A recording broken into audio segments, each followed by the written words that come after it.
nous désirons.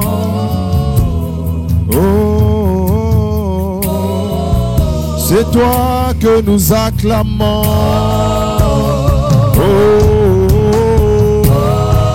C'est toi que nous célébrons.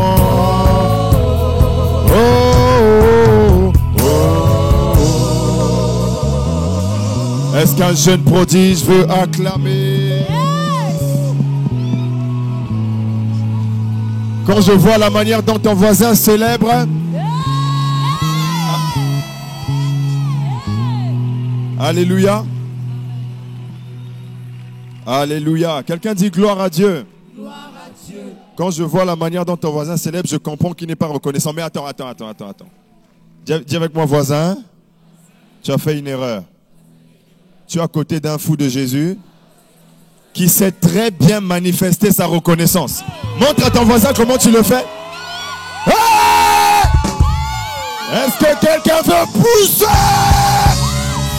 en l'honneur de Jésus? Alléluia! Quelqu'un dit Amen. Alors, dans le livre de Jean, chapitre 7, au verset 37, il est écrit le dernier jour. Dis avec moi, le dernier jour. Et c'était le jour de la fête. Jésus se tenant debout, il s'écria, si quelqu'un a... Est-ce qu'il y a un assoiffé cet après-midi? Tu vas boire, tu vas... Aïe, aïe, aïe, aïe, aïe, aïe. Tu vas boire. Amen. Parce qu'il est écrit que la fin d'une chose vaut mieux que 100. Que Dieu te bénisse, toi qui es venu à la clôture de ce programme. Et que Dieu te visite, toi qui es venu à la clôture de ce programme. Aïe, aïe, aïe, aïe, aïe, aïe. Alléluia. Et cet après-midi, dis avec moi, double portion. Double portion.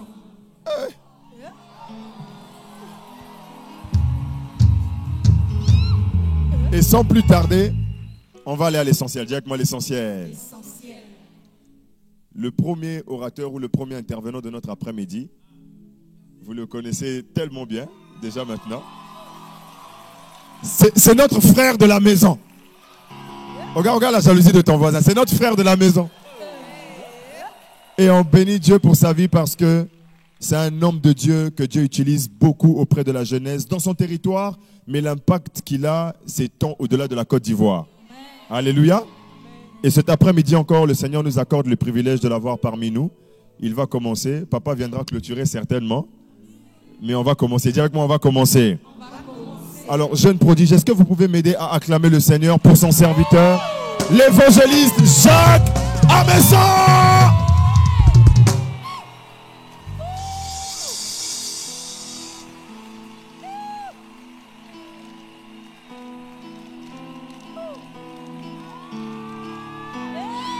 Alléluia.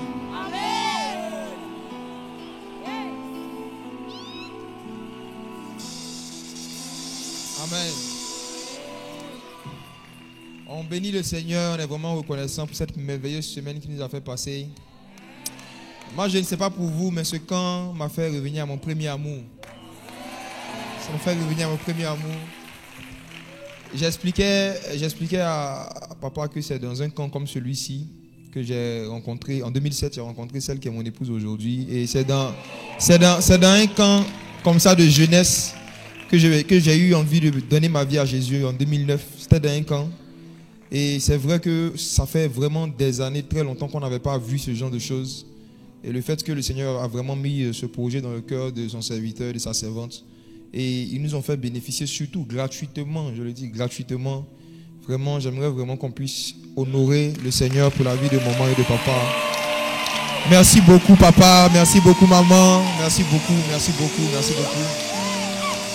Merci beaucoup, que Dieu vous bénisse. Alors, quand Jésus avait 12 ans, la raison pour laquelle on lui a permis de dormir pendant 3 jours dans le temple, ce n'est pas parce qu'il avait l'onction, parce qu'il ne manifestait rien à cet âge, mais c'est parce qu'il était fils de Joseph et de Marie. Donc c'est sa filiation qui lui a donné accès au temple. Et je crois que jusqu'à aujourd'hui, en tant que jeune, quand on a accès à certains endroits, on doit comprendre que c'est à cause parfois d'une filiation qu'on a eue avec quelqu'un. Et en ce qui me concerne, c'est grâce au témoignage de mon père spirituel, le pasteur Yannick Djati, que j'ai pu venir ici un jour. Et j'aimerais qu'on honore le Seigneur pour sa vie aussi. J'aimerais qu'on bénisse le Seigneur pour la vie du pasteur Yannick. Merci beaucoup. Asseyez-vous, asseyez-vous, asseyez-vous. Alors, j'ai la lourde responsabilité, la lourde responsabilité de clôturer ce camp. Et le sujet que j'avais vraiment à cœur d'aborder aujourd'hui pour terminer, ça concerne la sagesse pour devenir autonome financièrement quand on est jeune. Ça vous intéresse? La sagesse de l'autonomie et de l'abondance financière quand on est jeune.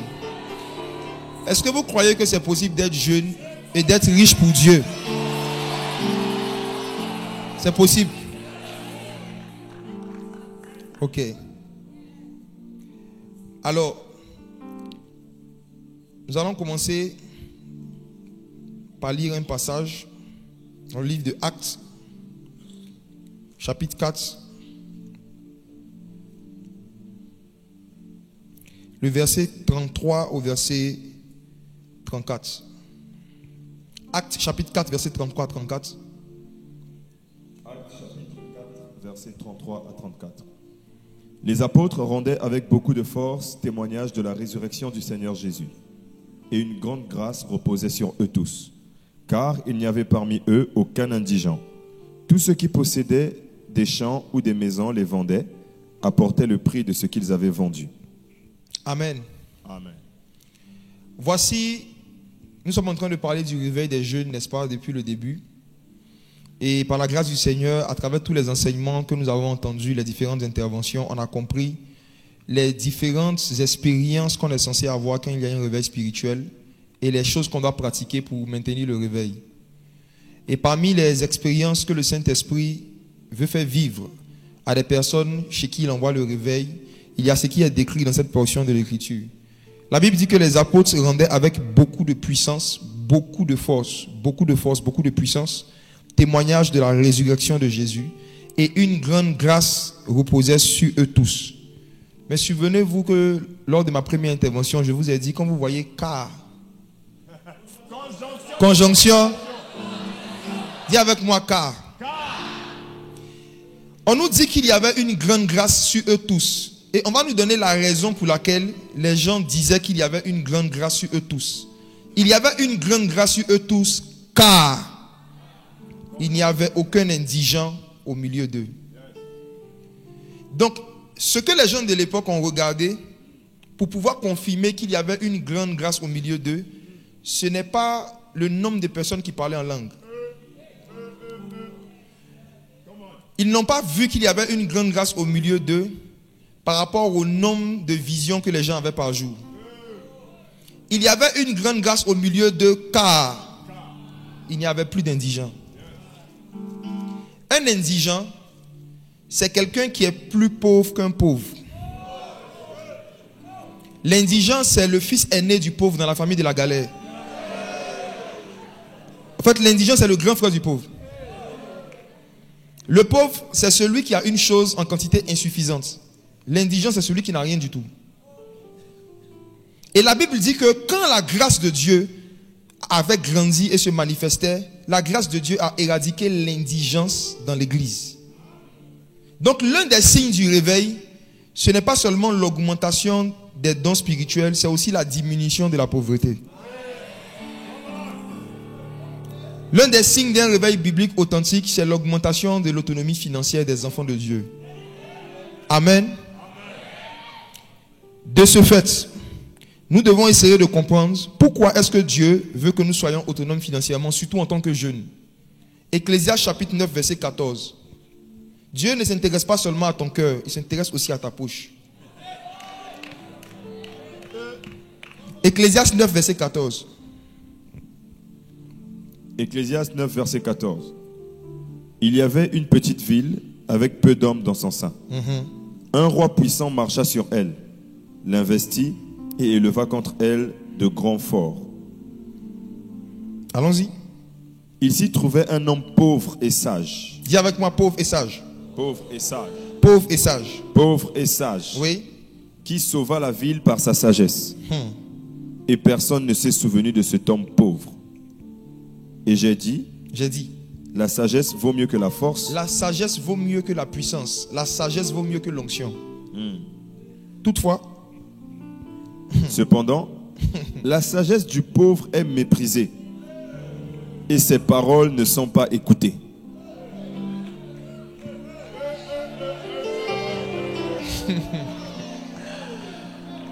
Dis avec moi, la sagesse vaut mieux que la force.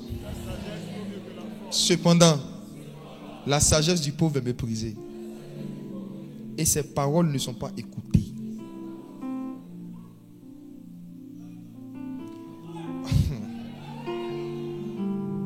La première raison pour laquelle le Seigneur veut qu'en tant que jeune, tu deviennes autonome financièrement, c'est parce que Dieu veut que tu sois écouté quand tu vas prêcher l'évangile. Dieu t'appelle à prêcher, on te l'a dit pendant tout le camp, tu dois évangéliser, tu dois parler de Jésus. Mais il y a des sphères de la société où ton évangile ne pourra pas arriver, où tu ne pourras pas parler de Jésus si, financièrement parlant, tu es un cas social.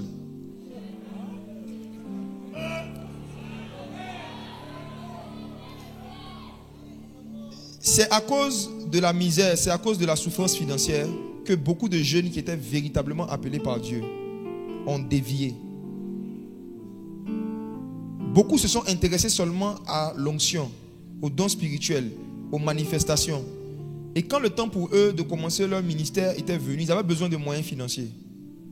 Et comme ils n'avaient pas de source de revenus, malheureusement, quand le cœur n'était pas préparé, les gens fabriquent des prophéties. Les gens fabriquent des programmes que Dieu ne leur a pas mis à cœur de faire, dans le but de récolter des offrandes. Les gens commencent à faire beaucoup de choses dans l'intention cachée en fait d'avoir de l'argent. Pourquoi? Parce qu'ils sont dans la pauvreté. Vous allez remarquer que Jésus, notre modèle à tous, lorsqu'il est venu sur la terre, avant de commencer à prêcher, il a d'abord travaillé comme charpentier. Jésus a fait plus de temps dans la vie professionnelle que dans le ministère de la prédication. Jésus n'a prêché que pendant 3 ans et demi environ, n'est-ce pas? Mais il a été charpentier de 12 ans jusqu'à 30 ans. Donc Jésus a passé plus de temps à travailler de ses mains qu'à prêcher de sa bouche. Je crois que c'est un modèle qu'il était en train de nous donner à imiter pour dire que il faut d'abord construire sa vie sociale et professionnelle avant de chercher à construire son ministère.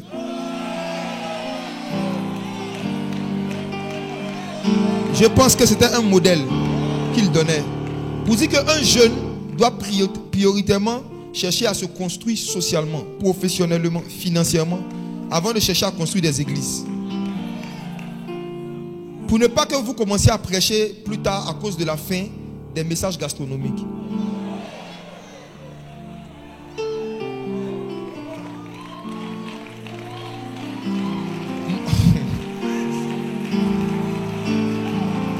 Mon père spirituel, le pasteur Yannick Jati, a dit quelque chose cette semaine quand il prêchait. Il a dit que à leur temps, le réveil spirituel a fait sortir beaucoup de jeunes de l'école. Le réveil spirituel a fait sortir beaucoup de personnes de façon prématurée des études. Et après, devant, ça les a rattrapés. Les gens avaient des carences même intellectuelles. Parce qu'ils n'ont pas fini, ils n'ont pas pris le temps de finir à apprendre à lire et à écrire. Et ils ont commencé à enseigner. Le conseil que je veux vous donner à travers tout ce que je vais vous dire, c'est de dire oui, aimez le Saint-Esprit, aimez l'onction, oui, évangélisez. Mais sachez qu'il y a sur vous un appel à la royauté. Le Seigneur vous appelle à devenir des dirigeants, des leaders dans différents secteurs d'activité. Et celui qui est appelé à diriger les autres doit avoir un niveau de connaissance et de compétence qui dépasse la moyenne. Il n'y a aucun roi dans la Bible qui est analphabète. Celui qui est appelé à la royauté par Dieu est aussi appelé à l'instruction et à la formation. Et étant jeune, c'est le meilleur moment pour étudier et pour apprendre le maximum de choses. Amen. Mais dis à ton voisin, Satan ne veut pas que tu étudies. Satan ne veut pas que tu étudies. Lisons Proverbes chapitre 16, verset 20. Il y a 2 lois à pratiquer en tant que jeune pour devenir autonome financièrement dans la jeunesse. 2 lois. La première loi, c'est la loi de la réflexion. La loi de la réflexion. Proverbe chapitre 16, verset 20. Proverbe chapitre 16, verset 20. Celui qui réfléchit sur les choses trouve le bonheur. Et celui qui se confie en l'Éternel est heureux. Il y a 2 choses à faire pour trouver le bonheur sur la terre et pour être heureux. 1, réfléchir. 2, se confier en l'Éternel. Ce verset résume les 2 lois. 1, réfléchir. 2, se confier à l'Éternel. On va à l'église pour apprendre à se confier à l'Éternel. On va à l'école pour apprendre à réfléchir. Je rembobine. On va à l'église pour apprendre à se confier à l'Éternel. Mais on va à l'école pour apprendre à réfléchir. Donc, se confier en l'Éternel sans réfléchir, est-ce que ça donne accès au bonheur?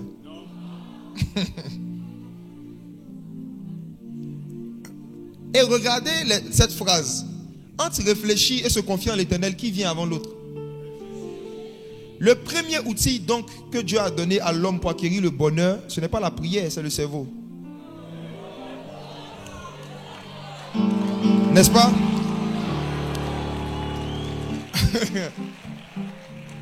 Les pays que nous appelons pays riches, en général, ils ne croient pas en Dieu, n'est-ce pas? Les pays qui se sont développés socialement, financièrement, en général, ils ne croient pas en Dieu. Ce sont des nations qui ont trouvé le bonheur social en utilisant juste la première partie du verset. C'est des nations qui ont investi leur temps, leur argent et leurs ressources dans la recherche, dans la réflexion, pour comprendre la raison de certaines choses, pour découvrir des remèdes et des solutions à certains maux. Et eux, ils ne se sont pas confiés en l'Éternel. Maintenant, regardez l'ironie de certaines prières des chrétiens africains. Nous, en Afrique, on est spécialisé en se confiant en l'Éternel. Nous prions beaucoup. Nous allons beaucoup à l'église. Il n'y a aucun problème avec. Mais bizarrement, quand on ne fait pas attention, on peut se retrouver en train de se confier en l'Éternel, de prier l'Éternel pour qu'il nous rende heureux en nous envoyant dans les pays des gens qui ont réfléchi.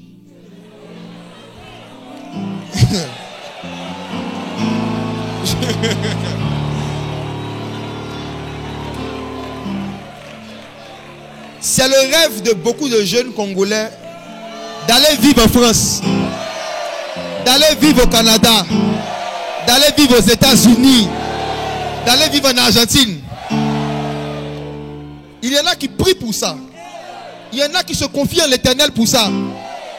Il y en a qui jeûnent pour ça. Et même quand le pasteur leur dit Dieu va t'élever, le mot élever pour eux c'est monter dans un avion en fait.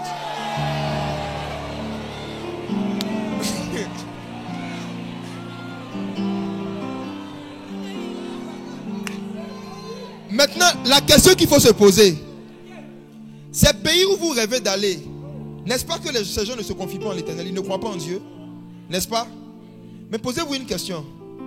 Si le bonheur se trouve dans la prière et dans la présence de Dieu, pourquoi est-ce que vous voulez forcément quitter vos pays d'origine pour aller vivre le bonheur en Occident? Vous avez l'Éternel.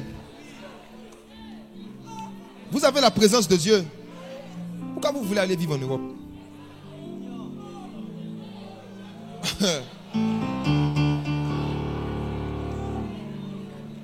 Comprenez ceci. Le péché et l'accroissement de l'iniquité sur la terre a créé un déséquilibre dans les nations. Soit on voit une nation qui se confie trop en l'Éternel et qui néglige la réflexion, soit on voit une nation qui se confie en la réflexion et qui ne croit pas en l'Éternel. C'est le déséquilibre qu'il y a actuellement dans le monde. Soit tu vois des pays, il y a beaucoup de croyants, mais en même temps beaucoup de paresseux qui ne veulent qu'avoir qu'un bac plus 2 et s'arrêter là. Soit on voit un pays où il y a beaucoup de scientifiques, beaucoup d'intellectuels, mais qui ne veulent pas entendre parler des choses de Dieu. L'équilibre à apporter, c'est quoi? Confiez-vous en l'Éternel, mais réfléchissez aussi. Alléluia. Asseyez-vous, asseyez-vous. Je me suis posé une question quand j'ai commencé à travailler. Par la grâce de Dieu, j'ai commencé à travailler en 2014 Mon premier stage d'abord. Après les stages, j'ai eu mon vrai boulot en 2015.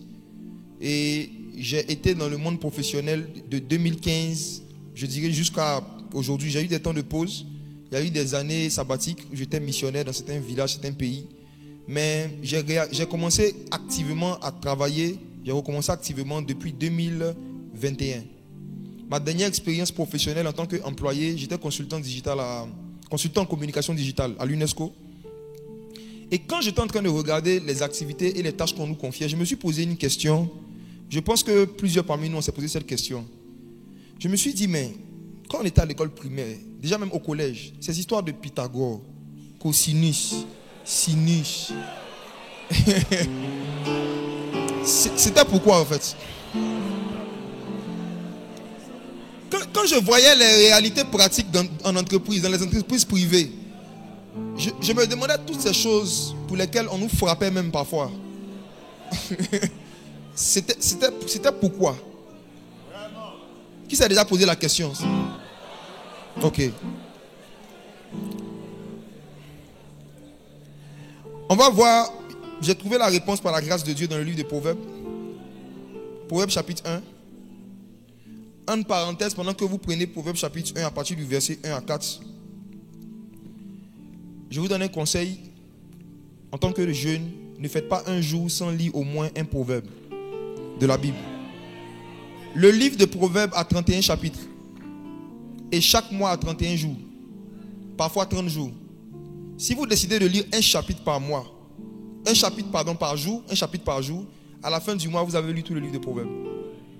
C'est un ami qui m'a donné ce conseil en 2012. Et j'ai commencé à lire un chapitre de Proverbes par jour et je l'ai fait pendant des années. Donc le livre de Proverbes est le livre que j'ai le plus lu, relu et que je connais le plus par cœur. Et regardez pourquoi est-ce que le livre de Proverbes a été écrit. Le livre de Proverbes est l'un des rares livres où l'auteur, dès l'entame, donne la raison pour laquelle le livre a été écrit. Il dit que le livre de Proverbes a été écrit pour les jeunes. Oui. Lisez. Proverbes chapitre 1, verset 1 à 4. Lisons. Proverbe de Salomon, fils de David, roi d'Israël. Pour connaître la sagesse et l'instruction, pour comprendre les paroles de l'intelligence, pour recevoir les leçons de bon sens, de justice, d'équité et de droiture. Verset 4. Pour donner aux simples du discernement, aux jeunes hommes de la connaissance et de la réflexion. Amen. L'un des objectifs que Dieu visait quand il a poussé Salomon à écrire Proverbes, c'est pour donner aux jeunes deux choses, la connaissance et la réflexion. C'est pour apprendre aux jeunes la connaissance et leur apprendre aussi la réflexion. Alors dans le verset 4, j'ai trouvé la raison pour laquelle on nous faisait faire cosinus, sinus et Pythagore. En fait, la réflexion s'apprend. On apprend à réfléchir. On apprend à réfléchir. La raison pour laquelle on nous poussait à bosser des choses qui ne nous servent pas forcément dans la vie pratique aujourd'hui, c'était juste pour faire de la musculation intellectuelle. C'était pour exercer notre cerveau à réfléchir. C'était pour nous apprendre à raisonner. C'était pour nous apprendre à réfléchir pour trouver des solutions à des problèmes. Et problème était vraiment un aspect de l'école que je n'aimais pas. Problème. Depuis l'école primaire, nous a donné des problèmes. C'était pour nous préparer pour dire que toute la vie sur terre, ça ne va consister qu'à régler des problèmes. C'est pas autre chose. Donc la réflexion s'apprend. Et à travers le système éducatif, on a une opportunité de s'exercer à la réflexion, d'apprendre la réflexion. Donc je ne sais pas en quelle classe tu es, je ne sais pas à quel stade de tes études tu es, mais j'aimerais vraiment t'encourager, te conseiller à prendre tes études 5 fois, 6 fois, 7 fois plus de sérieux après ce camp. Pour t'apprendre à réfléchir sur les choses afin que tu trouves le bonheur. Voici maintenant 3 vérités profondes sur le lien entre notre cerveau et notre bonheur. Le lien entre le cerveau, entre la réflexion et le bonheur. 3 vérités. Vérité 1. Néhémie chapitre 2, verset 12 à 18. Néhémie chapitre 2, verset 12 à 18.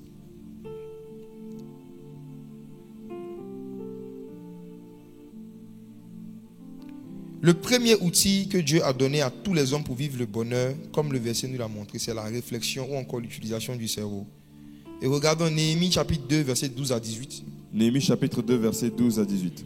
Après quoi, je me levai pendant la nuit avec quelques hommes, sans avoir dit à personne ce que mon Dieu m'avait mis au cœur de faire pour Jérusalem. Il n'y avait avec moi d'autres bêtes de somme que ma propre monture. Dieu lui avait mis à cœur de faire quelque chose pour Jérusalem. Et regardez au verset 13, qu'est-ce qu'il fait? Je sortis de nuit par la porte de la vallée et je me dirigeais contre la source du dragon et vers la porte du fumier, considérant les murailles en ruine de Jérusalem et réfléchissant à ces portes consumées par le feu. Amen. Néhémie a eu à cœur de reconstruire Jérusalem. Mais il dit quand il a eu ça à cœur, avant d'en parler à quelqu'un, il est sorti pour réfléchir. Il a réfléchi sur ce qu'il avait à cœur. J'aimerais te poser la question, quand tu as quelque chose à cœur, est-ce que tu réfléchis beaucoup avant de commencer? L'une des vertus de Néhémie et de beaucoup de gens qui ont marché avec Dieu, c'était l'utilisation de la réflexion quand on pensait avoir reçu une révélation. Tu as à cœur de commencer un business.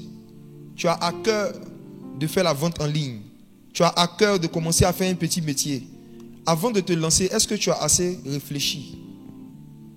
Est-ce que tu as assez réfléchi? Regardons encore un autre passage qui parle de l'importance de réfléchir avant de se lancer dans quelque chose. Actes chapitre 10, verset 19. La réflexion qu'on mène avant de commencer un projet, c'est ce que en marketing on appelle une étude de marché. Des gens veulent commencer à vendre des services ou un produit quelque part, mais avant de se lancer, ils doivent réfléchir. Quel est le prix auquel les gens seront prêts à acheter le produit? Est-ce qu'il n'y a pas des personnes qui font la même chose? Si oui, quelle sera la différence entre ce que moi je vais apporter et ce qui se fera déjà? Il y a un ensemble de réflexions que les païens ont l'habitude de mener avant de lancer leur projet. Mais parfois les enfants de Dieu, dès qu'ils ont quelque chose à cœur, le Saint-Esprit m'a dit, paf, on se lance. Et quand on échoue, on dit qu'on va prier contre l'esprit de blocage. Actes chapitre 10, verset 19. Et comme Pierre était à réfléchir sur la vision, l'Esprit lui dit, voici, 3 hommes te demandent. Dans ce passage, l'apôtre Pierre a eu une vision. Et la Bible dit qu'après la vision, qu'est-ce qu'il a fait? Il a réfléchi. Il a réfléchi. Vous les jeunes qui allez exercer dans le prophétique, mes frères, je vous donne un conseil. Soyez très calmes quand vous prophétisez. Quand vous avez une vision, réfléchissez avant de parler. Plus vous allez être, chez nous on dit chaud, plus vous allez dire des choses que vous ne devez pas dire dans les visions. Pierre a une vision, qu'est-ce qu'il a fait? Il a réfléchi. Il réfléchissait. Et c'est parce qu'il a réfléchi que l'Esprit lui a parlé. L'Esprit de Dieu ne parle pas aux gens qui ne réfléchissent pas. C'est parce que Pierre réfléchissait que l'Esprit lui a parlé. Nathanaël, qui le connaît dans la Bible? Qu'est-ce qu'il faisait? Il était où quand son frère est venu lui parler de Jésus? Sous le figuier. Qu'est-ce qu'il faisait sous le figuier? Abraham, la Bible dit qu'il était assis devant sa porte et il a vu 3 hommes passer. Qu'est-ce qu'il faisait? Dieu visite les gens qui réfléchissent. Dieu visite les gens qui font un effort de réfléchir. Parce que c'est lui-même qui a dit, celui qui réfléchit sur les choses trouve le bonheur. Deuxième principe encore. Quand Dieu a créé Adam, dans Genèse 2, 19, la Bible dit que Dieu a envoyé vers lui les animaux pour que Adam les nomme. Mais j'aimerais attirer votre attention sur un détail qui montre que depuis le commencement, Dieu voulait toujours voir si l'homme allait faire usage de son cerveau pour régler certains problèmes sans l'invoquer. Genèse 2, verset 19. On peut lire? L'Éternel Dieu forma de la terre tous les animaux des champs et tous les oiseaux du ciel. Et il les fit venir vers l'homme pour voir comment il les appellerait et afin que tout être vivant portât le nom que lui donnerait l'homme. Je vous pose une question. Qui voulait voir? Qui voulait voir comment Adam allait appeler les animaux? Dieu voulait voir. Dieu voulait voir comment Adam allait procéder pour donner les noms aux animaux. En d'autres termes, Dieu voulait observer comment Adam allait faire l'usage de son cerveau sans prier. Si Adam devait prier pour recevoir les noms des animaux, Dieu n'allait pas chercher à voir comment il les appellerait. Dieu cherche à voir parce que Dieu sait qu'il ne lui a rien dit. Il n'a donné aucune révélation. Mais il lui a donné un cerveau pour faire des observations. Et à partir de ces observations, lui-même, il peut donner des noms.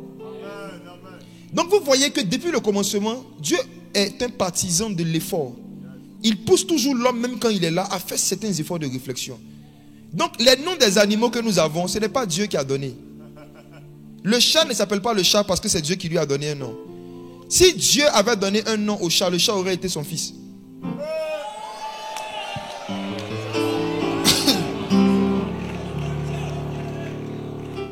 Dans le monde spirituel, tu as le droit de dominer ce que tu as nommé. Et comme Dieu avait créé Adam afin qu'il domine sur les animaux, pour que Adam ait la domination sur les animaux, il fallait que les noms des animaux viennent d'Adam.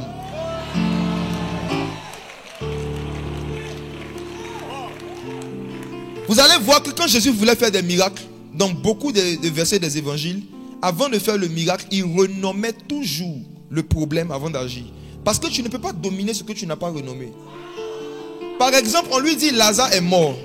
Si Jésus s'arrêtait sur le mot mort, il n'allait pas pouvoir agir. Donc il dit il dort. Il faut renommer la situation. Il renomme. Il dit Lazare dort. Lazare dort. Lazare dort. Il y a des situations qui vont se présenter dans vos vies. Dieu ne va pas vous parler. Il va regarder, il va voir comment vous allez appeler la situation. Il y a des problèmes que vous allez vivre. Vous allez prier. Dieu ne va rien dire. Là, tu as eu le bac. Tu cherches quelle filière faire. Tu es en train de prier pour que Dieu te dise ta filière. Qui est en train de prier pour que Dieu lui dise quoi faire après le bac?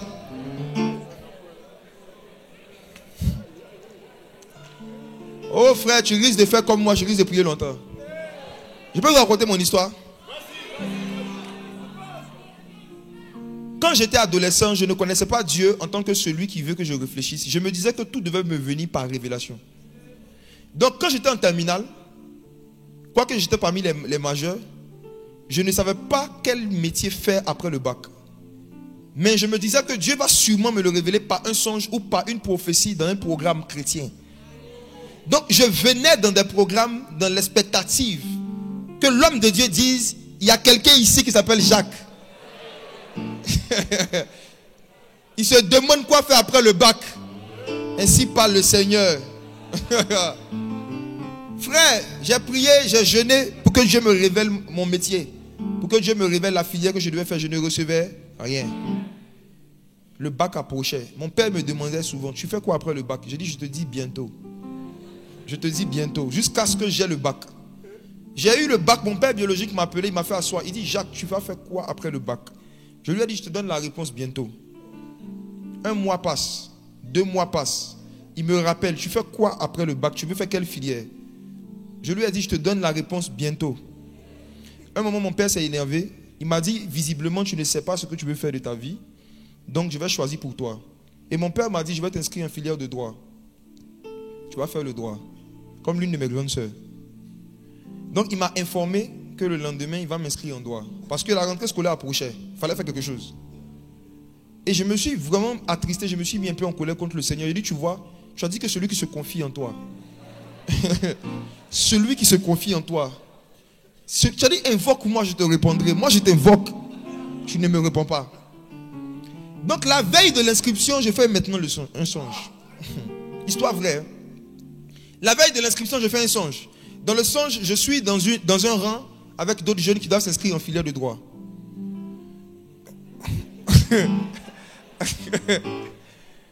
Je suis dans la queue, je patiente.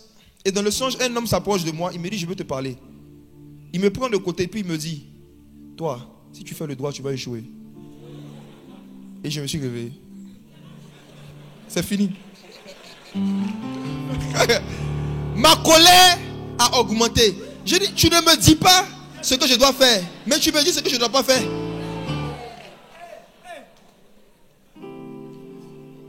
Le lendemain matin, j'ai dit à mon père, papa, je réfléchis, je ne veux pas faire le droit. Il dit, tu veux faire quoi?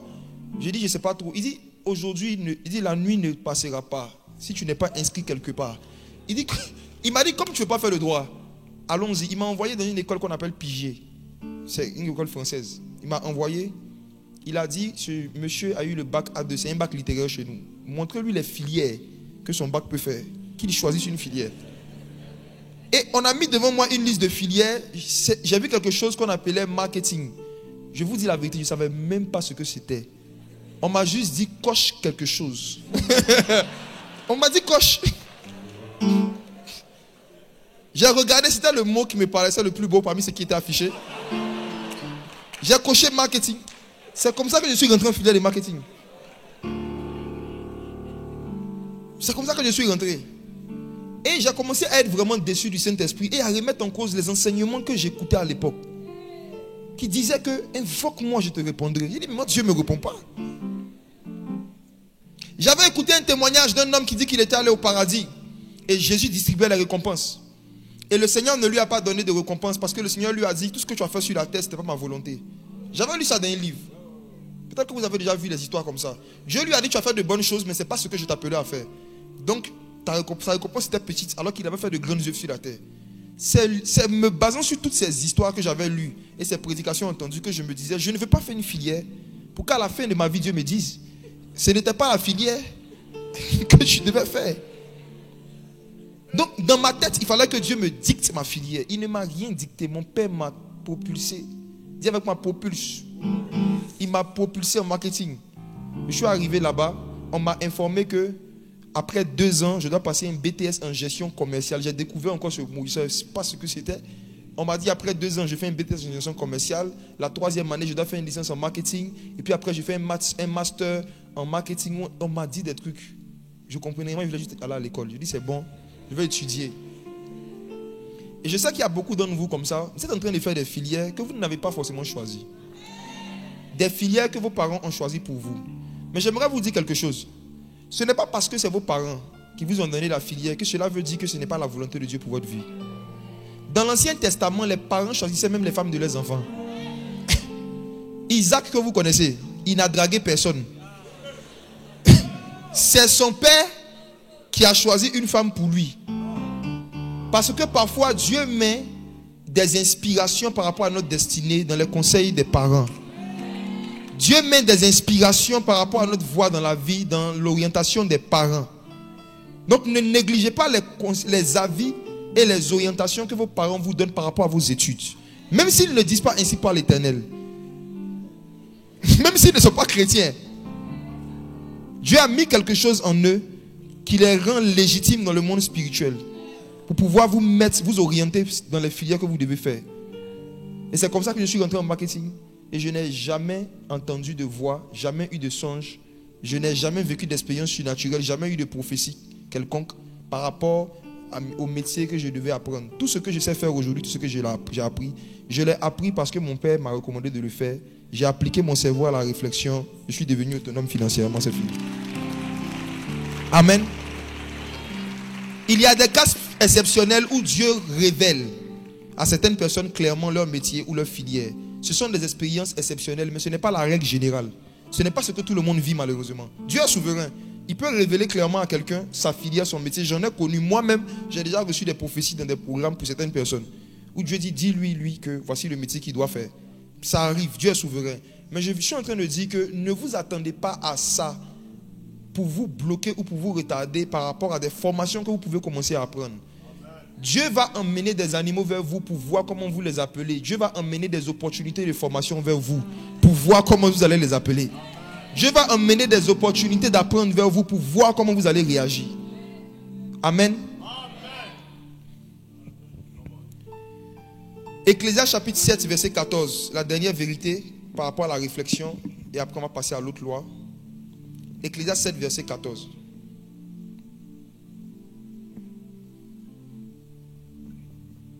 Ecclésiaste 7, verset 14.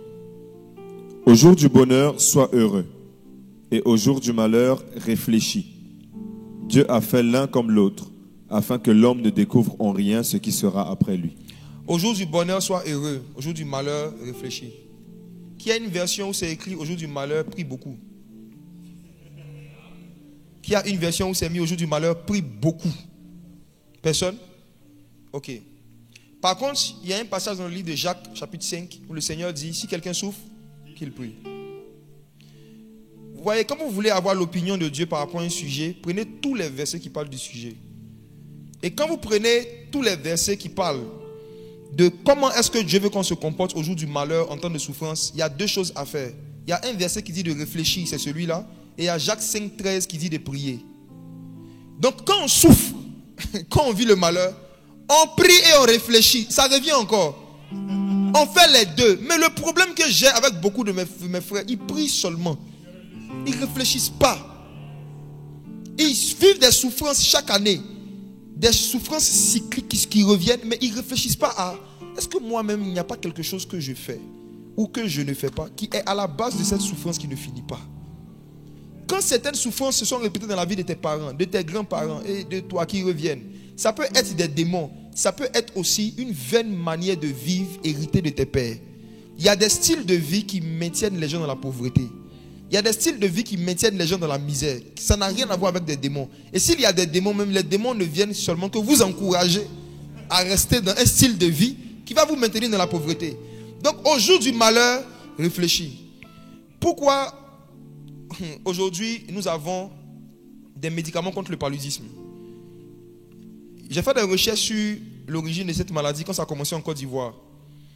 Au 19e siècle, lorsque le paludisme avait commencé à frapper en Côte d'Ivoire, il y a une ville de Côte d'Ivoire qu'on appelle Grand Bassam. C'est une ville qui est en bordure de mer. Et c'était la ville où habitaient les colons. La majorité des colons y habitaient. Ils avaient leur villa, leur quartier et tout. Et c'est eux qui mouraient en premier. C'était les blancs en fait, qui mouraient en premier. Ils appelaient ça la malaria à l'époque. La malaria. Et donc, ils ont commencé à faire des recherches pour savoir l'origine de cette maladie afin de trouver une solution. Et il y a des villageois de Grand Bassam qui sont allés voir un féticheur pour demander au féticheur pourquoi est-ce que les hommes blancs sont en train de mourir comme ils mouraient. Et le féticheur a dit, c'est parce qu'ils ont irrité les génies des eaux. Suivez, hein? Un féticheur avait dit aux blancs que c'est parce qu'ils avaient irrité les génies des eaux que c'est le génie qui est en train de les frapper. Pendant que le féticheur donnait sa prophétie, il y avait certains scientifiques qui faisaient des recherches sur l'origine de la maladie, qui réfléchissaient. Donc le féticheur dit que ce sont les génies. Et la solution, c'est quoi? C'est qu'il y a un certain nombre de sacrifices de poulets, de moutons et de bœufs que les colons devaient faire aux génies pour que la maladie s'arrête. Les blancs ont fait les sacrifices, la maladie continuait. C'est comme ça que vous allez rencontrer certains prophètes à qui vous allez expliquer vos problèmes. Ils vont vous dire pour que ça finisse, vous devez faire une action prophétique. Vous allez faire l'action, le problème va continuer. Les féticheurs l'ont fait. Ils ont dit aux blancs, les blancs ont fait les sacrifices. Quand ils ont fini, le problème continuait. Et les scientifiques, eux, sont venus avec leurs résultats des recherches, de la réflexion. Ils ont dit, ce sont les eaux usées. Ce sont les eaux qui s'amoncellent. C'est là-bas que les moustiques font les nids. Et les moustiques viennent de là pour piquer. Donc si vous voulez éradiquer la maladie, il faut que vous déménagez de Grand Bassam parce que vous êtes en bordure d'eau, vous ne pouvez pas éviter l'eau. Et donc c'est comme ça qu'une bonne partie des colons a déménagé de Grand Bassam et ils ont cherché à aller habiter au centre d'Abidjan. Et la maladie était finie pour eux à l'époque. Mes frères, je vais vous raconter encore une autre histoire.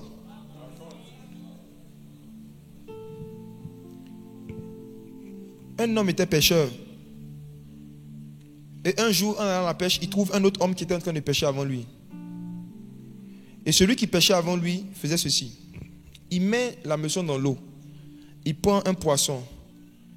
Il soulève le poisson, il le regarde. Quand le poisson est gros, il le rejette dans l'eau. Il jette son hameçon. Il prend le poisson, il regarde. Quand le poisson est très petit, il le mettait dans sa glacière. Donc le deuxième pêcheur regardait cette scène.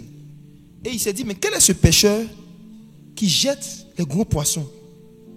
Pourtant, c'est pour avoir des gros poissons que tout pêcheur normal vient à la pêche.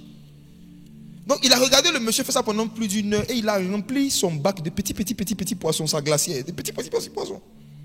Et quand sa glacière était remplie, il a commencé à chanter, il partait. L'homme qui le regardait l'interpelle, il dit, monsieur, excusez-moi, j'aimerais savoir pourquoi vous jetez les gros poissons. Et vous voyez sa réponse c'est quoi? Il dit, mais regarde la taille de ma glacière. Ma glacière est trop petite. Donc je cherche des poissons qui ont la taille de ma glacière. C'est comme ça que malheureusement se comportent beaucoup d'enfants de Dieu qui ne font pas assez usage de la réflexion pour trouver des solutions à des blocages ou à des problèmes qui leur arrivent. Et c'est parce que souvent vous ne réfléchissez pas que le diable vous envoie des faux prophètes pour vous dire de faire des sacrifices.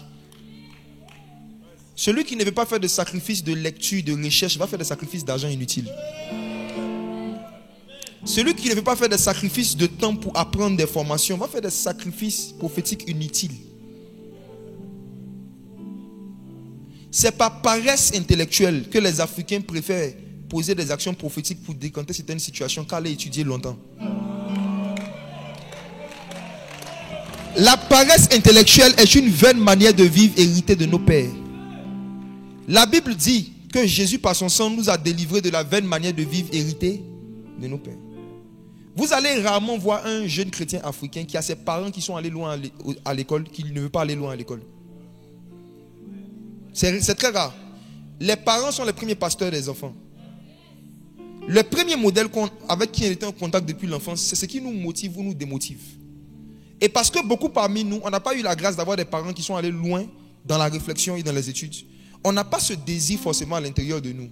Et donc quand on vient dans l'église et quand on nous dit Jésus revient bientôt, il n'y a pas le temps. Les âmes meurent, il n'y a pas le temps. On doit chasser les démons, il n'y a pas le temps.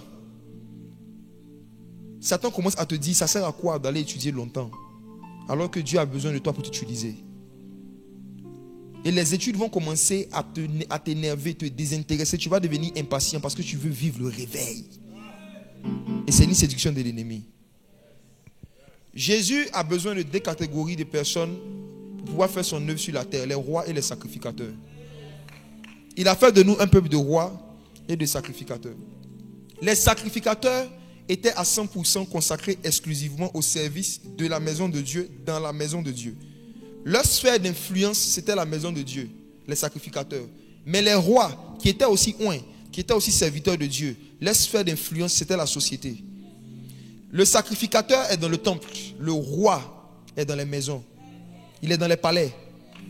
Les deux sont serviteurs de Dieu, les deux sont oints par Dieu, mais Dieu positionne chacun là où il veut en fonction des objectifs qu'il veut atteindre. Maintenant, ce qui ralentit le réveil spirituel actuel, c'est qu'on a plus de sacrificateurs que de rois. Il y a une pénurie de rois. Tout le monde veut servir Dieu dans la maison de Dieu. Toutes les lumières que Dieu allume veulent être la lumière de l'église. Oh, il a dit, vous êtes la lumière du monde. Tout le monde cherche des postes à l'église. Tout le monde veut prêcher à l'église. Tout le monde veut servir Dieu à l'église. Il y en a même qui se blessent et qui se vexent quand ils sont dans une église et qu'on ne leur donne pas un poste où ils peuvent exercer leur don ou prêcher. Ils sont vexés. Ils disent, on étouffe leur grâce. Ce sont des lumières qui veulent briller là où tout brille déjà. Le réveil spirituel actuel, le dernier avant que Jésus ne vienne, c'est un réveil des rois. J'y crois fortement. Depuis l'ancienne alliance, Jésus n'a pas dit qu'il est le roi des mendiants. Il dit qu'il est le roi des rois. Il est le roi des rois. Le roi des rois. Le roi des rois. Le roi des rois. Chacun d'entre vous, vous êtes appelé à régner, c'est-à-dire avoir des positions de dirigeants, de commandement, d'autorité dans différentes sphères de la société. Mais comment est-ce que Dieu vous envoie? En vous faisant acquérir des compétences et des qualités intellectuelles. Des compétences intellectuelles. Donc ne pensez pas que quand vous prêchez, vous faites l'œuvre de Dieu, et quand vous étudiez, vous faites l'œuvre du diable. Quand vous prêchez, c'est l'œuvre de Dieu. Quand vous étudiez, c'est l'œuvre de Dieu. Quand vous priez 7 heures, c'est l'œuvre de Dieu. Quand tu étudies toute la nuit, je suis en train de faire l'œuvre de Dieu. L'œuvre de Dieu ne commence pas quand on commence à prêcher. L'œuvre de Dieu commence quand on commence à se former. Vous tous qui actuellement, vous n'êtes ni en formation, ni en activité. Mais vous êtes dans la prière. Vous ne faites pas l'œuvre de Dieu. Non. Vous n'êtes pas en train de travailler. Vous n'êtes pas en train d'étudier. Vous êtes en train de prier en langue. Vous êtes distrait par Satan.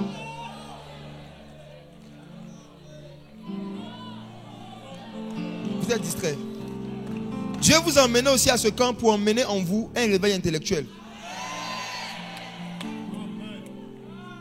La différence entre vous et les jeunes du monde, c'est que les jeunes du monde veulent réussir pour devenir riches pour eux. Vous, vous devez vouloir réussir pour être riche pour Dieu. Vous allez faire les mêmes classes qu'eux, les mêmes filières, les mêmes formations, mais pas avec les mêmes motivations. Pas avec les mêmes intentions. Vous devez comprendre que Dieu vous appelle à accéder à certains niveaux de compétences, pour accéder à certaines sphères de société, pour aller planter le nom de Jésus là où son nom n'a pas encore été planté. Dieu permet que vous fassiez des études pour que vous deveniez comme des agents du FBI. C'est-à-dire des agents secrets infiltrés. Vos métiers ne seront que des identités et des prétextes pour pouvoir infiltrer certains endroits. Vous faites partie du service de renseignement du Saint-Esprit.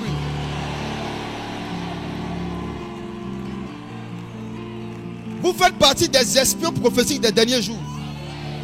Souvenez-vous que ce n'est pas des espions que Moïse a pu savoir à quoi ressemblait Canaan. Chaque réveil a besoin d'espions. Les espions sont des gens qui prennent une identité pour infiltrer un secteur d'activité. Donc négliger ses études ou ne pas aspirer à accumuler des formations et des compétences, c'est négliger son appel à la royauté. De la même manière que Paul disait aux chrétiens de Corinthe, je bénis Dieu de ce que je parle en langue plus que vous tous. Je peux vous dire à vous, les jeunes de ma génération, c'est à vous que je parle pas à nos pères, à vous. Je bénis Dieu de ce que j'évangélise plus que vous tous.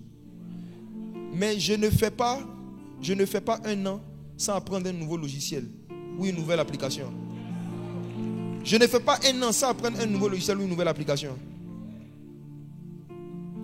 Faire un an sans apprendre quelque chose de nouveau, c'est ne pas donner un nouveau vase à Dieu pour mettre une nouvelle huile. Dans le livre d'Élisée, dans l'histoire d'Élisée, il y a une veuve qui était dans la pauvreté. Et la solution pour sortir de la pauvreté que Élisée lui a donnée, il dit prends des vases, autant de vases que tu peux. Et ces vases, ça représente des compétences, des diplômes et des savoir-faire. Il lui a dit prends autant de vases que tu peux. C'est comme s'il lui disait apprends le maximum de choses que tu peux. Et l'huile coulait dans chaque vase. L'huile a arrêté de couler quand il n'y avait plus de vase. L'onction de la royauté arrête de couler quand il n'y a plus de formation. L'onction de la prospérité et de l'autonomie financière arrête de couler quand il n'y a plus de formation. Voici pourquoi le diable va se battre pour vous convaincre de n'apprendre qu'une seule chose, de faire des courtes études. Le diable est en train de se battre pour convaincre cette génération de jeunes chrétiens de ne pas chercher à être des monstres intellectuels. Le diable est en train de se battre pour essayer de tuer dans le cœur de beaucoup de jeunes le désir d'être hyper instruit. L'apôtre Paul a écrit plus de la moitié du Nouveau Testament. Pourquoi? Pourtant, il n'a pas vu Jésus face à face. C'est parce que pour écrire autant, il y a un certain niveau intellectuel qu'il fallait atteindre. Mais malheureusement, parmi les 12 qui ont marché avec Jésus, les apôtres, il n'y a personne qui avait le niveau intellectuel requis pour pouvoir écrire plus de la moitié du Nouveau Testament. L'apôtre Paul avait une réputation. La Bible dit qu'un jour, il s'est retrouvé devant un roi. Il expliquait l'évangile dans le livre des Actes. Et lorsqu'il a fini d'expliquer l'évangile, le roi a dit: oh Paul, ton grand savoir te fait déraisonner. La réputation que Paul avait auprès des païens, auprès des rois de ce monde, c'est qu'il avait un grand savoir, c'était un grand intellectuel. Auprès des païens, voici sa réputation. Le roi Agrippa a regardé Paul. Il dit: oh Paul, nous savons que tu as un grand savoir. Et apparemment, ça t'a rendu fou. Voici pourquoi tu crois qu'un charpentier nu, crucifié sur un bois, peut nous sauver. La prédication de la croix est une folie pour ceux qui périssent. Mais elle est une sagesse de Dieu pour nous qui sommes sauvés. Paul passait pour un fou aux yeux des intellectuels. Mais ces intellectuels-là ont confessé que c'était plutôt Festus. Il a confessé que Paul avait un grand savoir. Il était extrêmement instruit. Il y a des livres qui disent que l'apôtre Paul ne faisait aucune faute d'orthographe quand il écrivait ses épîtres. J'ai déjà lu ça dans un livre. On dit qu'il était tellement instruit qu'à l'époque, il écrivait sans faute d'orthographe. Paul parlait grec. Paul parlait hébreu. Paul parlait araméen. Et il parlait aussi la langue des Romains. Demande à ton voisin, tu parles combien de langues?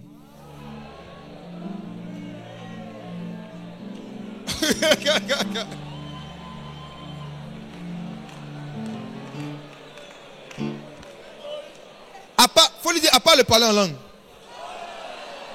À part le lingala.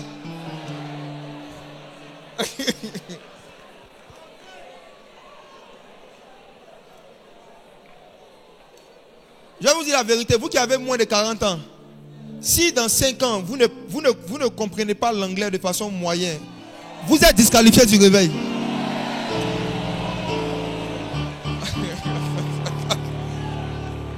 Je dis un niveau moyen en anglais, moyen. Si vous ne commencez pas à apprendre l'anglais maintenant, dans 5 ans, ce n'est pas sûr que Dieu va vous utiliser puissamment. Ce n'est pas sûr. Non, ce n'est pas sûr. Il n'y a aucune sphère de la société aujourd'hui où vous pouvez avoir accès à des postes de direction sans parler l'anglais. L'appel à la royauté actuellement, c'est l'appel à comprendre l'anglais.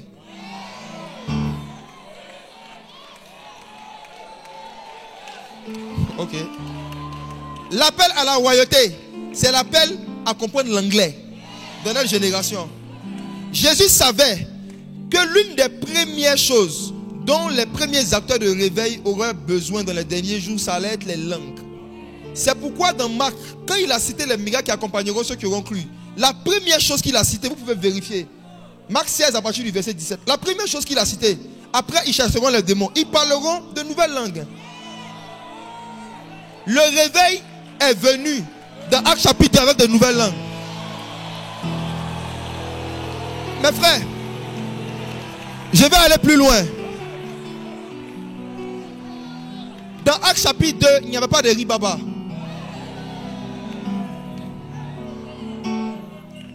Réalisez bien ce qui est décrit dans Actes chapitre 2. Les païens n'entendaient pas de ribaka, ribaba. Les païens entendaient des Hébreux parler chacun dans leur langue.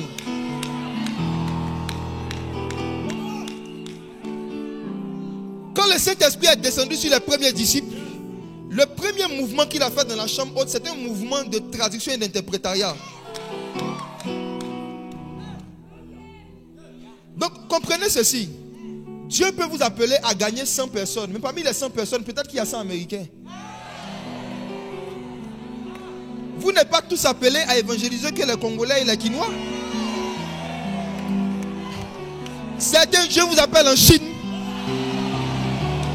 d'autres au Canada.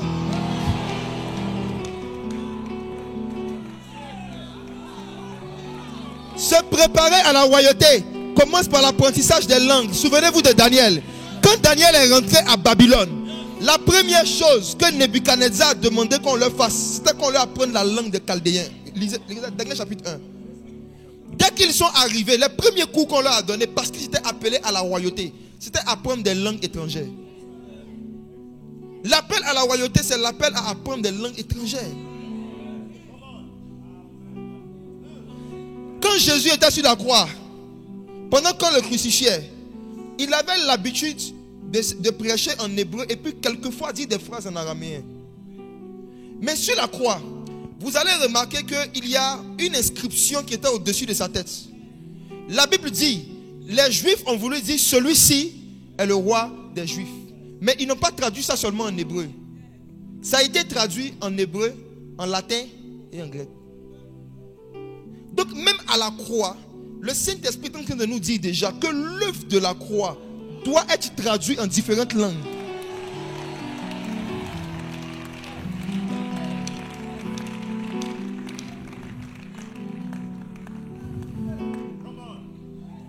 Le Saint-Esprit peut donner une onction et des capacités pour comprendre facilement des langues étrangères. Il y a des gens, en fonction des langues que Dieu vous appelle à apprendre, comme je dis, l'anglais est la langue dominante, mais ce n'est pas la seule. Il y a aussi le mandarin, il y a d'autres langues commerciales qui sont en train de prendre l'ascendant. Et vous êtes jeune aujourd'hui, ne vous sous-estimez pas. Vous pouvez comprendre 3, 4, 5 langues différentes. Dis avec moi, je puis tout par celui qui me fortifie. Je puis tout par celui qui me fortifie. Je puis tout par celui qui me fortifie. Fixez-vous comme objectif de pouvoir comprendre ou parler de façon moyenne au moins une langue étrangère. Au moins une langue étrangère. À d'autres, Dieu va donner la grâce d'en apprendre plus. Mais au moins une. Que Dieu vous bénisse. Je veux maintenant terminer, avant qu'on prie. Est-ce que quelqu'un comprend que Dieu l'appelle à la royauté? Okay.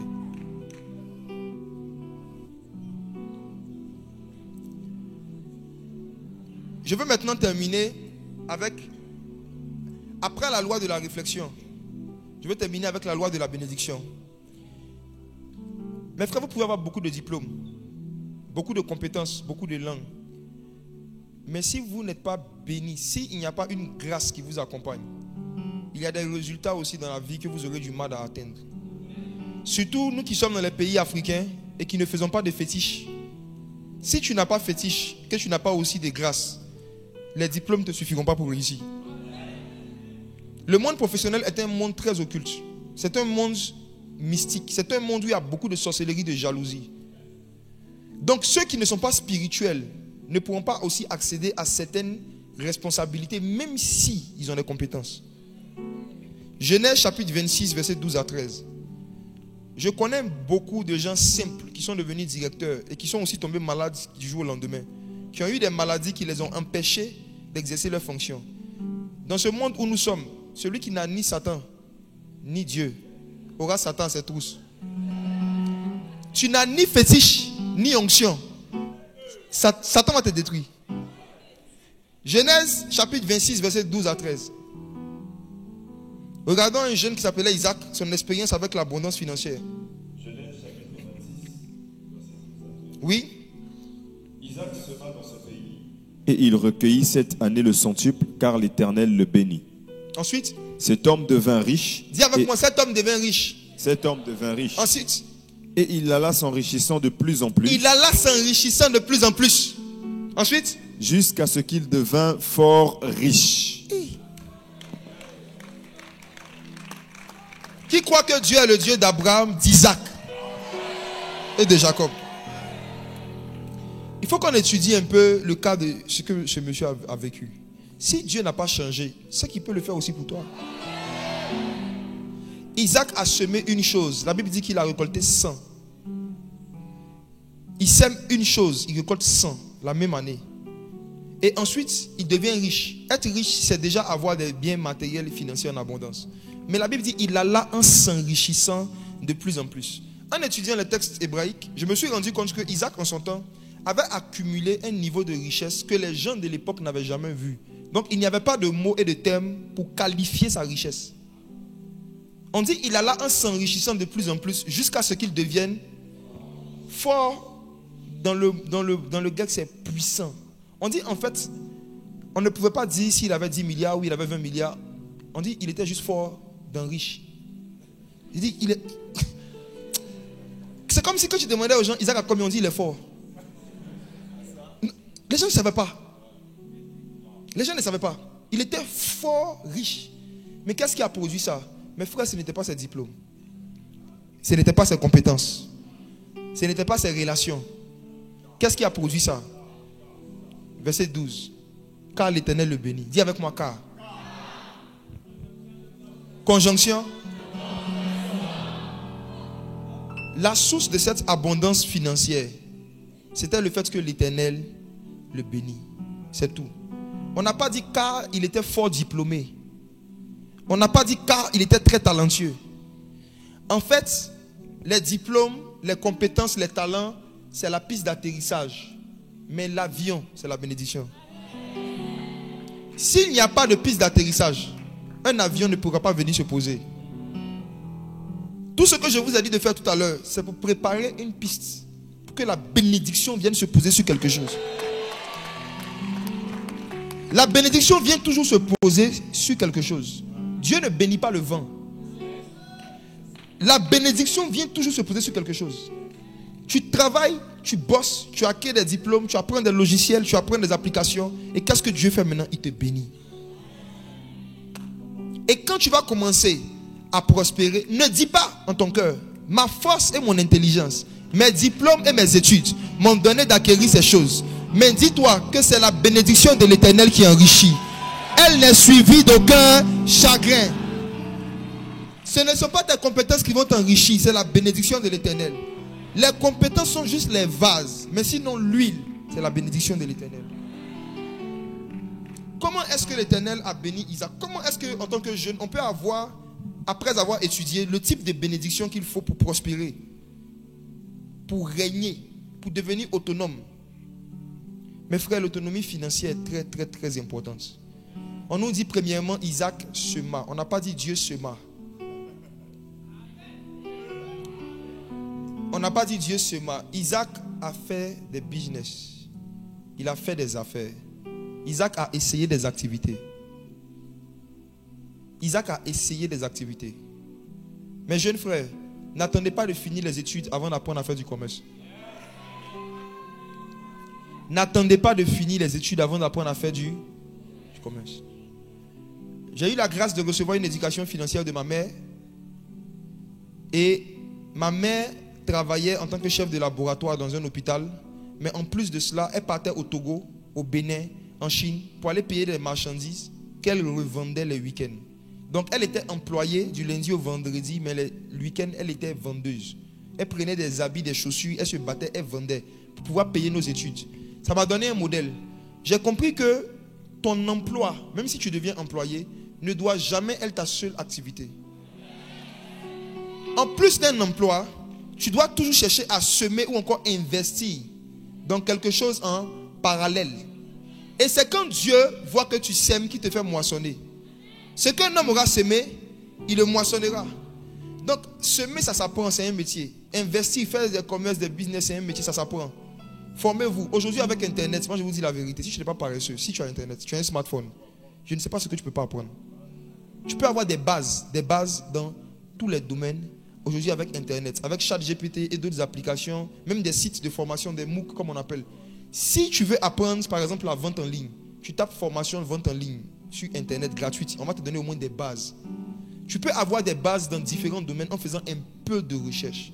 Passez moins de temps à scroller pour regarder des fils d'actualité sur TikTok, s'il vous plaît. Passez moins de temps à scroller pour regarder les gens en train de danser et de s'amuser sur Instagram. Ton âge ne correspond pas à ton niveau de connaissance. Tu as déjà perdu trop de temps. Rachetez le temps. Rachetez le temps.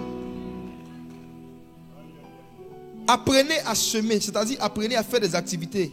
Apprenez à faire des choses, à faire des business. Bougez-vous. En Côte d'Ivoire, je ne sais pas si c'est comme ça, mais malheureusement, la majorité des petits métiers sont faits par des jeunes musulmans. Je ne sais pas pourquoi. La majorité, le cirage, essuyer les voitures, le lavage, les petits métiers, c'est des jeunes musulmans en général qui le font. Les jeunes chrétiens, ils viennent à l'église pour prier pour que Dieu leur donne des stages dans des bureaux climatisés. Je n'ai jamais compris ça. C'est comme ça ici aussi. Quand un jeune dit qu'il cherche du travail, il est en train de dire qu'il cherche un poste dans une entreprise climatisée. Si tu lui dis, cherche du travail, ok, on a besoin de quelqu'un pour nettoyer toute la salle ici, on le paye. Il va dire, non, ce n'est pas ce que j'ai fait à l'école. Tu ne cherches pas du travail, tu cherches de l'argent. Tu cherches le prestige. En Côte d'Ivoire, dans le secteur tertiaire, malheureusement, c'est à cause d'une culture de paresse. La majorité des Ivoiriens de souche ne vont pas faire les petits métiers. Ce sont des étrangers, des musulmans, qui viennent faire les petits métiers. Et les chrétiens sont à l'église priant que Dieu les rende DG avec un bac -1. Regardez. Il y a beaucoup d'enfants de Dieu qui aspirent à des postes qui ne correspondent pas à leur qualification. Il y a beaucoup de chrétiens qui aspirent à des responsabilités qui ne correspondent pas à leurs expériences professionnelles.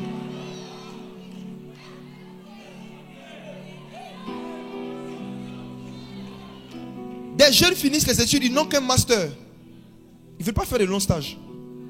Ils veulent que juste après le master, on le prenne comme chef de département. Tu sais faire quoi? Si on te donne un ordinateur tout de suite avec un problème qu'il y a dans l'entreprise, ton master peut le régler.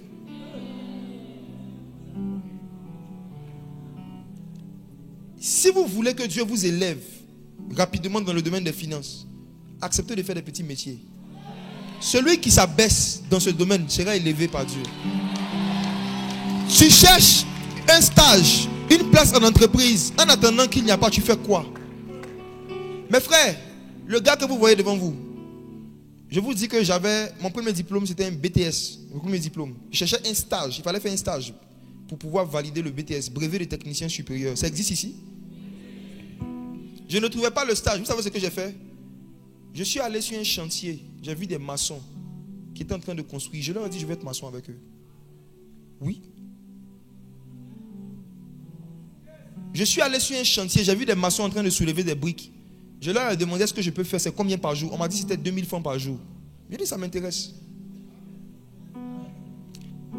C'était le week-end qui précédait la semaine où je devais commencer avec eux. On avait déjà calé, je devais commencer un lundi. Et c'est le week-end qui a précédé que j'ai reçu un coup de fil d'une entreprise pour dire, tu commences un stage. J'étais prêt à être maçon. En attendant que je sois dans un bureau. Si je m'arrête à cette partie de l'histoire, quelqu'un va se dire, oh, tu as échappé. Il n'a échappé à rien, j'arrive. Le stage n'a duré que 6 mois. Après le stage, reviens à la case départ. Tes parents sont là, ils n'ont pas les moyens. Il y a des choses dont tu as besoin. Tu as besoin d'un déodorant, tu vas demander quoi à maman. Tu as 20 ans, tu as tes dents qui sont au complet. Toutes tes dents sont au complet. Tu as 32 dents. Tu as besoin de te coiffer, papa. Tu as besoin de déodorant, maman. Tu dois te raser, papa. Tu veux le goûter, maman.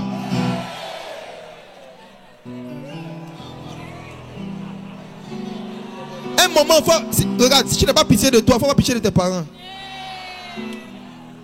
Depuis que tu es bébé, on te prend en charge. Arrivé un moment, révolte-toi un peu. Si tu sors dans la rue, tu vois des jeunes de ton âge en train de vendre des lotus, en train de cirer des chaussures, en train de faire des petits métiers. Toi, dans ton cœur, toi, tu fais quoi? Jésus était charpentier. Toi, tu es qui?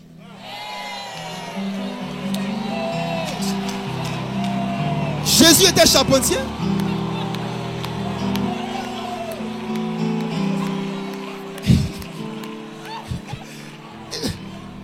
Il y a combien de jeunes chrétiens diplômés qui ne trouvent pas du boulot, qui vont accepter aujourd'hui si on leur dit qu'il y a une menuiserie, une charpenterie, qui donne une formation en charpenterie, viens apprendre. Il y a combien qui vont accepter? Souvent vos égos sont plus grands que vos diplômes. C'est pourquoi Dieu ne peut pas vous donner l'abondance financière. Après le stage de 6 mois, pendant le stage de 6 mois, du lundi au vendredi, je partais au travail de 8h à 18h. Et les soirs, je faisais ma licence professionnelle en cours du soir, de 18h à 20h. Donc quand j'ai fini le stage, la licence c'était 6 mois. Quand j'ai fini mon stage, j'avais ma licence professionnelle en marketing. Mais je n'avais pas de boulot. Vous savez ce que j'ai fait? Je prenais le bus chez nous. C'est quelque chose de très désagréable. Les gens se serrent dedans et tout. Je partais au marché. Je suis devenu vendeur de cravates.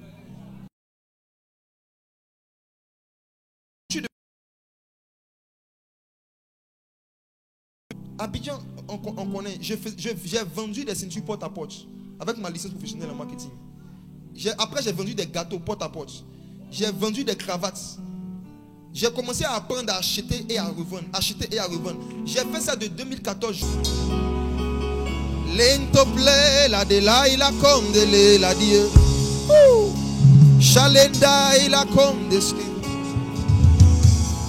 Landele hand de scaveo. Et les pandes scavelo scabre. Alange scabrento play lava. Il apprend ce qu'il apprend de cladeo. Il apprend scable home de lele. Pala handele avesko la dide. Prie. L'homme plein qui vlakin doublé. Le roi qui est en toi en train de se réveiller. Il y a eu une révolte dans ton esprit. Tu as compris que tu pouvais aller encore plus loin dans les études, plus loin dans les formations, plus loin dans l'apprentissage. Tu seras aidé par le Saint-Esprit, aidé par l'Esprit. L'anti-plandi cavia lombe, aidé par l'Esprit, scompledivé. Il a comme des clins des fleurs de Liban, aidé par l'Esprit.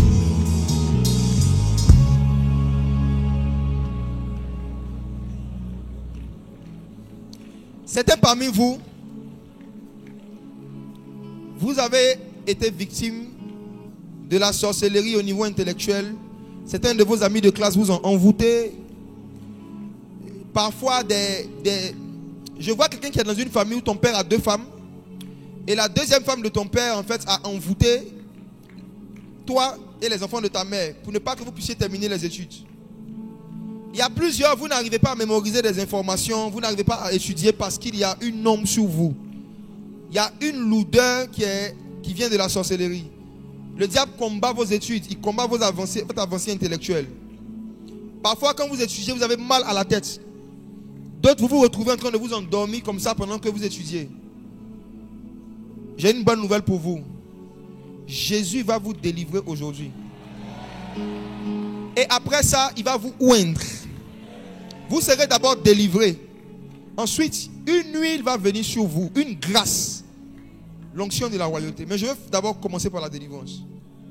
Et après, je vais laisser. Si tu es en train de m'écouter et que cette année scolaire, ou depuis un moment, tu as du mal à retenir les cours, alors qu'avant, ce n'était pas comme ça. Souvent, quand tu te retrouves à l'école, tu as des migraines, tu as des maux de tête qui te font sortir même de la salle. Je vois quelqu'un... Ok, attendez, je commence quelque chose. Attends. Il y a quelqu'un parmi les jeunes qui sont ici qui a vécu quelque chose de très bizarre l'année scolaire passée. Très souvent, pendant les cours, tu avais des migraines et une envie de sortir de la classe. Et tu as remarqué que quand tu sors de la classe, la migraine s'arrête. Quand tu es dans la classe, tu as sommeil, tu as la migraine. Dès que tu sors, c'est la sorcellerie.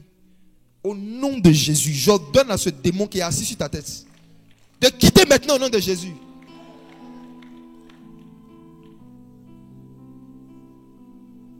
Vous tous qui êtes étudiants et élèves, mettez la main sur la tête. Je vais prier rapidement. Saint-Esprit, regarde cette génération.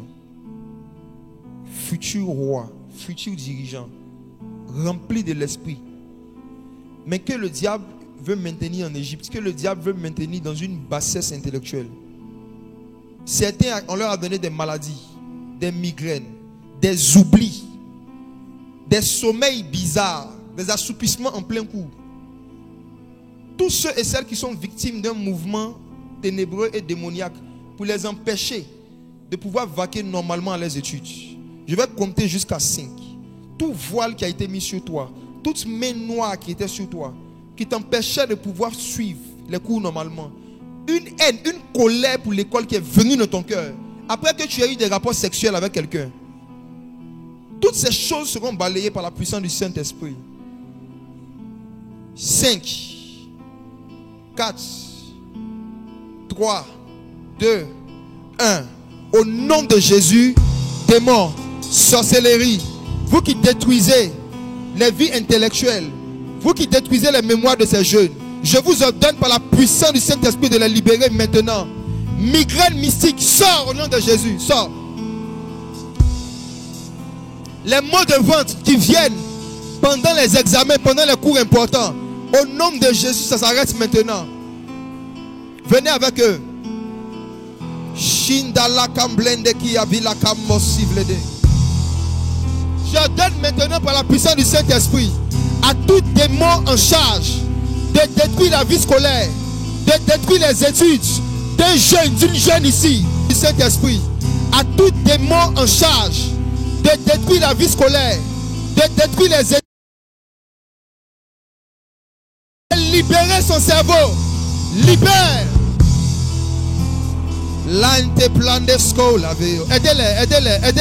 Aidez-les. Beaucoup ont été envoûtés à travers des rapports sexuels, à travers l'alcool. On a donné des esprits à des jeunes pour détruire leur vie. Mais Jésus est venu libérer les captifs. Il est venu libérer les captifs.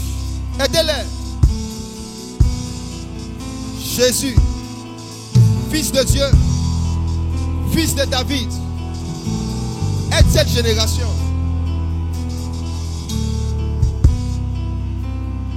Les endormissements, les évanouissements pendant les cours s'arrêtent par la puissance du Saint-Esprit. Prenez-les, même s'ils sont en haut, venez avec eux ici. Faites-les sortir des rangées, les concernés. Je vois des démons qui ont des formes de mouches, d'insectes qui sont en train de sortir du corps de quelqu'un. C'est comme un esprit de folie Il y a un jeune ici à qui on a lancé un esprit de folie.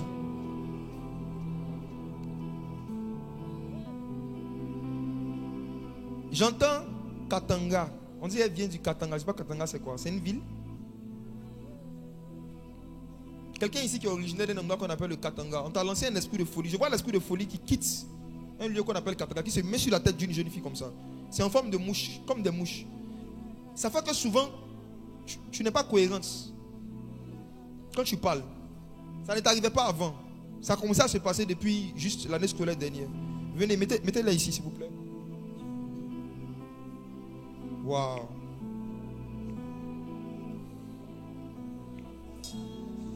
Un jeune homme ici a vécu un phénomène l'année dernière. Le dernier mois de l'année scolaire, tu avais mis un stylo bleu dans ton sac. Et un jour, pendant que tu voulais faire un examen, quand tu as ouvert ton sac, tu as plutôt vu un stylo noir. Venez avec la personne maintenant. Il y a un de tes amis en sorcellerie qui a envoûté un stylo noir, qui l'a mis dans ton sac et qui a pris le stylo bleu pour partir. Le but c'était que tu n'arrives plus à comprendre les maths et la physique. Mais pendant que je suis en train de parler, celui qui s'appelle Jésus, wow, en train de te libérer. Venez. Palinto blende sco blende papua. Jésus. Aidez-les. Il y a de la place à côté ici. Ne les entassez pas. Il y a de la place ici. Poussez-les.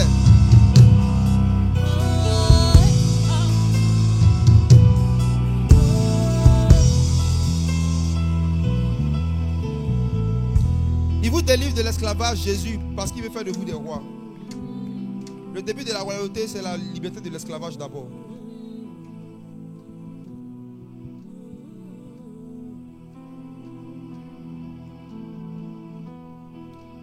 Tu ne buvais pas avant, tu ne t'intéresses pas à l'alcool. Jusqu'à ce qu'un soir, un vendredi soir, après les cours, un de tes amis vous a invité à aller quelque part. Tu voulais prendre la sucrerie.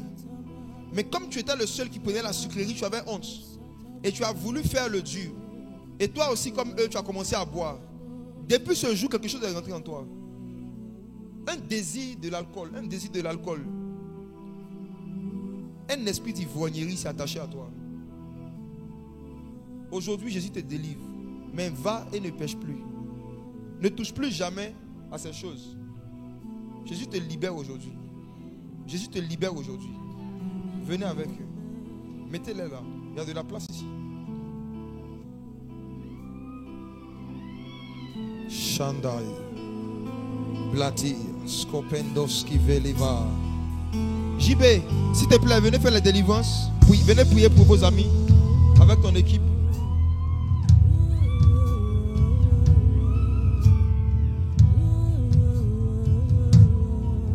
Scandelon se vale omble deski la handi la honde ke. Vala handeski vo. Scandela complendeski falia blonde fila condeski velios. Touchez-les, priez juste pour eux. Et quand ils reviennent à eux, aidez-les à s'asseoir. Il y a d'autres, quand vous allez les toucher, ils vont manifester parce que les démons sont encore là. Il est seul. Il n'y a pas quelques-uns qui peuvent les aider. Sarah, priez pour les gens, pas de problème. Priez pour vos amis. Georges, priez pour eux. Priez pour cette jeune fille.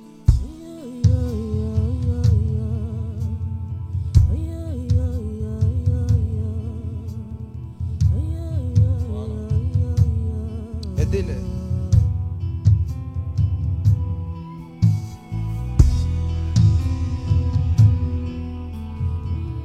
Chandala cible comble delia vasco. Il a hando plein de skill à dire.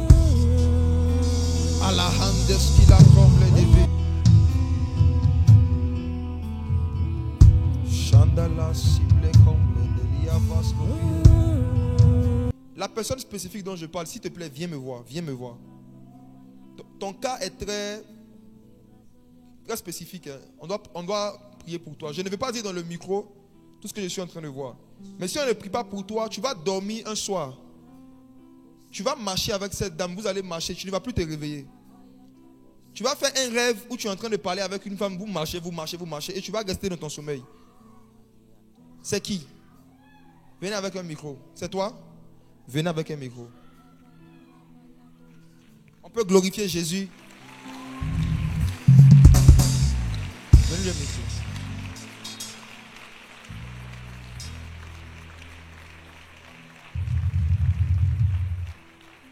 Bonjour, comment ça va? Comment ça va? Ça va. La dernière fois que vous avez fait le rêve, c'était quand? J'ai commencé à faire le rêve depuis toute petite. La dernière fois, c'était quand? J'en fais souvent. Vous ne savez pas? D'accord. Écoutez ceci. La dame en question, c'est une reine des eaux. C'est une reine. Il y a une royauté démoniaque que le diable veut te transférer. Je peux vous tutoyer, il n'y a pas de problème. Il y a une royauté démoniaque que le diable veut te transférer. Je ne veux pas forcément le dire dans le micro, mais ça peut te donner une mauvaise vie en fait. Tu vas avoir une influence bizarre sur les hommes et tu vas avoir une vie bizarre. Tu vas avoir un pouvoir de séduction pour pouvoir régner dans le domaine de la séduction. Du genre, si tu vois quelqu'un qui te plaît, il ne pourra pas te refuser, il ne pourra pas te dire non. C'est un pouvoir mystique. Ne pense pas que c'est une beauté qui fait. Genre, si tu vois quelqu'un qui te plaît, il ne pourra pas te refuser, il ne pourra pas te dire non. C'est un pouvoir mystique. Ne pense pas que c'est une beauté qui fait ça, c'est un pouvoir. Et tu vas voir que beaucoup d'hommes vont venir vers toi te draguer, pas pour le mariage. Ils vont venir juste pour... Et tu vas penser que... Bref, j'aimerais prier pour toi. Pour que tout ce que cette femme t'a donné dans le monde spirituel sorte de toi. Sors. Sors. Prenez ces objets dans sa main. Je suis pas... Démon, tu ne joues pas avec moi. Tu ne joues pas avec moi. Sors! Tu ne joues pas avec moi. Tu sors. Enlève tes maquillages que tu as mis sur elle. Enlève la couronne que tu as mis sur sa tête. Je vois une couronne mystique qu'on lui a mis depuis l'âge de 9 ans. Sors. Elle aussi, elle doit devenir la femme de quelqu'un. Sors. Mari de nuit.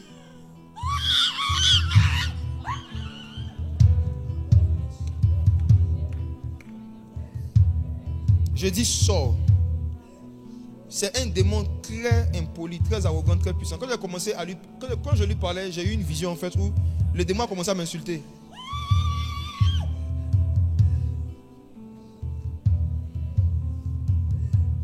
Tu sors. J'ordonne au nom de Jésus à toute royauté mystique qui a été mise sur toi de quitter maintenant. Aidez-la. Sors. Aidez-la ici. Aidez-la à s'allonger. Aidez-la à s'allonger. Aidez-la à s'allonger. Aidez-la à s'allonger.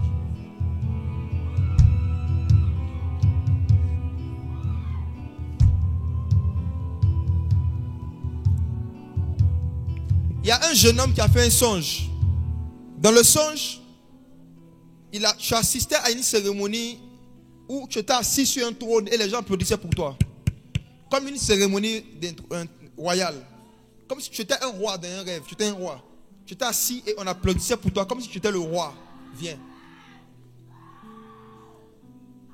Si tu ne viens pas, l'onction va aller te chercher. Et la façon dont tu vas arriver ici ne va pas t'arranger. Viens. Je parle d'un jeune garçon. Tu as fait un songe où tu étais un roi. Tu étais assis sur un siège et les gens applaudissaient pour toi. Comme tu étais un chef. Tu te rappelles bien de ce rêve pendant que je suis en train de parler. Pourquoi je te demande de venir? Je te demande de venir parce que toi aussi comme elle, si tu ne viens pas, tu risques de mourir un jour dans ton sommeil. S'il vous plaît, éloignez ces pieds de la tête de l'autre. Mettez-les, voilà. Laissez le Saint-Esprit libérer les gens. Jeune homme, viens. Peu importe où tu es, tu as fait le rêve, viens me voir. Venez avec le micro, il arrive. On peut acclamer Jésus. Attendez. Ils sont deux. Mais ça concerne celui qui est en chemise blanche. C'est lui que j'ai vu. Maintenant, toi, Le rêve en question, on n'a pas, comme tu es là, je te parle de ton rêve. On ne t'a pas dit que tu étais un roi. Toi, on ne te parlait pas. C'était juste des gens qui acclamaient. C'est nous, les gens acclamaient, ils applaudissaient. Après, les gens commençaient à se distribuer des verres, de l'alcool, les gens buvaient. Donnez-lui le micro. Toi, dans ton rêve, à un moment, les gens commençaient à boire, à manger, à danser, c'est ça? Parle-moi dans le micro. Oui. Et tu étais juste en train de regarder, puis tu te demandais qu'est-ce qui se passait. Personne ne te parlait. Mais les gens fêtaient autour de toi. Ce n'est pas de toi qu'il s'agit. C'est de lui qu'il s'agit. Par rapport à la vision dont je parle. Il s'agit de lui. Mais comme tu es venu, je prie pour toi. Esprit d'ivrognerie et de débauche, envoyé depuis le village pour lui donner des envies qu'il n'avait pas. Dans 3 secondes, tu libères son corps. 3, 2, 1, sors.